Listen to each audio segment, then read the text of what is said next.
ఈ పెద్ద పాదం అంటే ఏంటి, ఈ చిన్న పాదం అంటే ఏంటి, ఈ పాదాలు ఏంది అని అంటే వనయాత్ర అంటారు దీన్నే. ఎరుమై కొళ్ళి అని చెప్పారు చూస్తారా, స్వామివారే స్వయంగా ఎరుమేలి నుండి మొదలు పెడితే శబరిమల వరకు నడిచి వెళ్ళారు. ఎరిమేలు నుంచి శబరిమలకి వచ్చేటప్పటికి ఆల్మోస్ట్ 63 కిలోమీటర్లు ఉంటుంది, 48 మైళ్ళు అంటారు.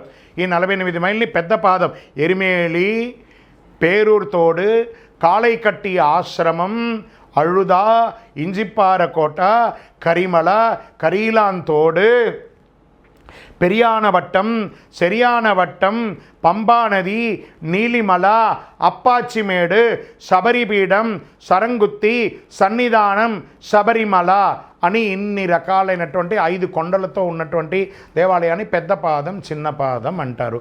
ఇలాంటి చోట నడిచి వెళ్ళడంలో కొన్ని ముక్కోటి వనమూలికలతో కూడినటువంటి చెట్లండి. అలాంటి యొక్క చెట్ల యొక్క ఆ గాలి అంతా మన శరీరంలో తగిలితే మన శరీరం అంతా, మనం భారతదేశంలో వివిధ ప్రాంతాల నుంచి వెళ్తాం కదా, శరీరం అంతా కూడా కాలుష్యంతో నిండిపోయింది.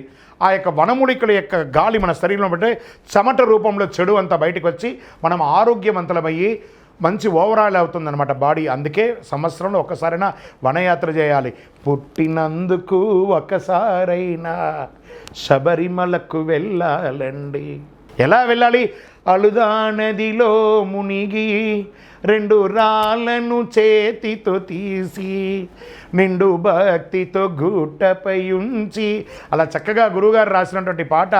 కరిమల చేరి కరముల మ్రోక్కి నీ కీర్తి వెలుగెత్తి చాటుదాం.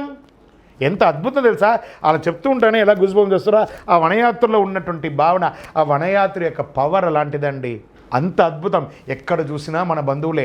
మనం ఆలవేసుకున్న అయ్యప్పుడే ఎంత ప్రేమగా మీరు నడవలేకపోతున్నారా, ఒకళ్ళు వచ్చి గాలి వీస్తారు అలా వాళ్ళ టవల్తో, ఒకళ్ళు గ్లూకోజ్ ఇస్తారు, ఒకళ్ళు పాదాలు పడతారు, ఒకళ్ళు భోజనం ఇస్తారు, ఒక టిఫిన్ ఇస్తారు. ఎంత ప్రేమాభిమానం తెలుసా అక్కడ.